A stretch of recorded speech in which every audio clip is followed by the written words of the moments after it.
Hello, this is my Tacone tutorial. Let me see.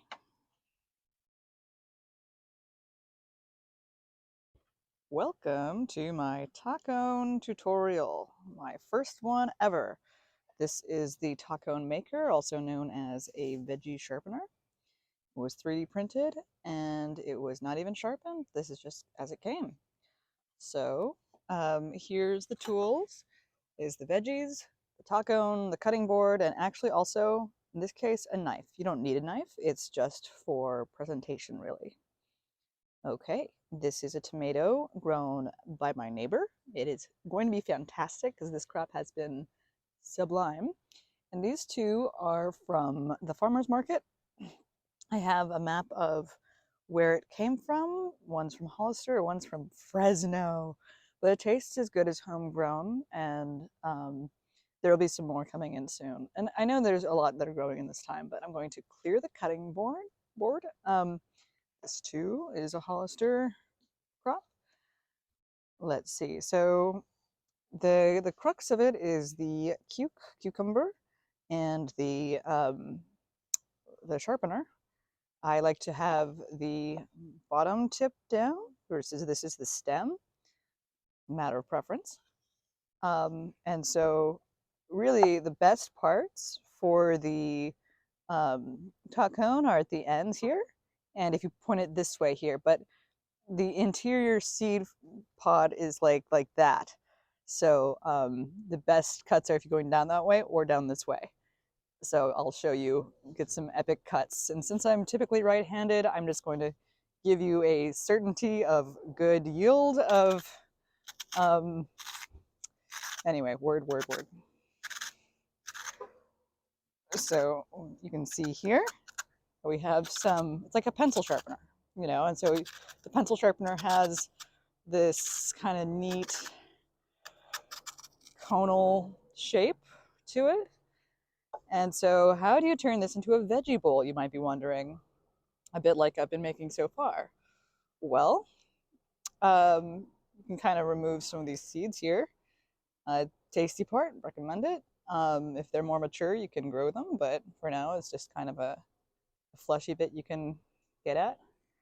And so you kind of want to roll it up a bit like those fancy, like rose or flower decorative thingadoos. But the bottom, you can put the scrap of another at the bottom. So this is how you make a fancy little one. I'm gonna just kind of take off the edges because it's just too much. And if you want to layer it at the bottom, you can, but this will do okay.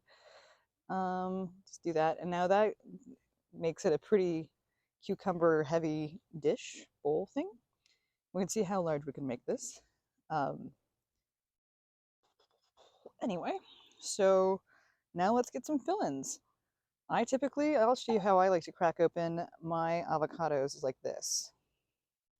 Like, to be real, I want to give you the full tutorial. And sure, it's not always like the most even, but it's great for eating straight. That's how I do it.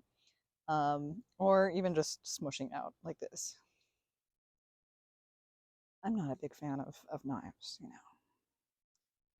know. No scary stories, just why? Why even bother? People are just so used to it, but we don't need it. Anyway, so yeah, I usually just kind of put it at the bottom there because it's just a nice, like, mayonnaise-like filler. And these avocados are so phenomenal. Like, okay, now tomatoes. This one's already cracking open. It had some force applied to it, so because of that, we'll just take advantage of the existing crack. And as you can see, it's very, very red.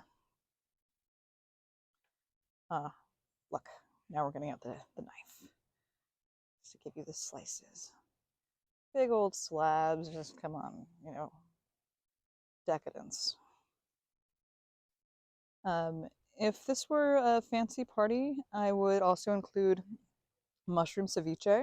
So like a portobello with some lemon juice and locally picked herbs. Of course, it'd be all local. Everyone's growing lemons, and I happen to be starting some mushrooms, and so by doing a ceviche, it helps break down the fibers of the mushroom. That's just an aside. Um, yeah, is this enough tomato? I think so. I'm a fruitarian, so this is enough for me. But if someone likes leaves, we have some watercress here. So, like, let's just demo some watercress. And you can put on as much as you want. It could be a whole freaking salad.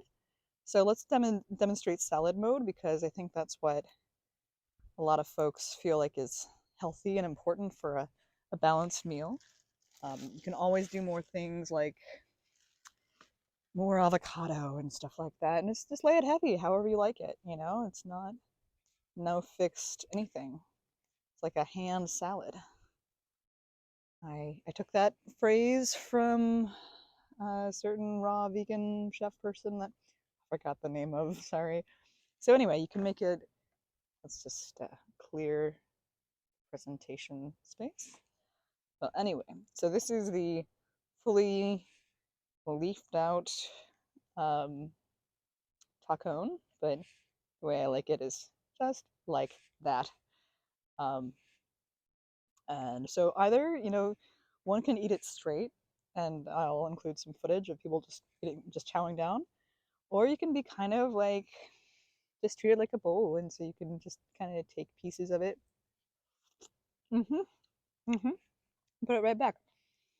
Um, because if you're a purist or a puritanical person like myself, just enjoy each ingredient at a time. No need to, you know, put the whole bowl in your mouth. But the nice thing is that you want to eat this bowl, you get to. It's edible.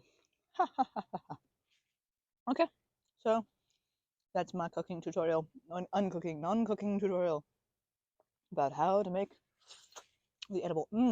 Splendid tomatoes. But let's just slice more in here. And don't forget to start your seeds. If you keep a seedling tray or a sprouting tray, a bit like, you can either use pots like these or like little trays like these. Let's see if I can get this through here. They're just getting started. And so anyway, you can have fun with your food and grow more. And this is Bite, Backyard to Table Experience. All of this can be grown in your yard if you are in a temperate or tropical zone. Mediterranean, even thick. These components, maybe the avocado might be considered a little difficult to grow in some areas, but I know that they grow as far north as Oregon. Um, Practically everyone grows tomatoes in the summertime. And if you have a greenhouse, who knows where you can grow an avocado tree? Anyway, go for it.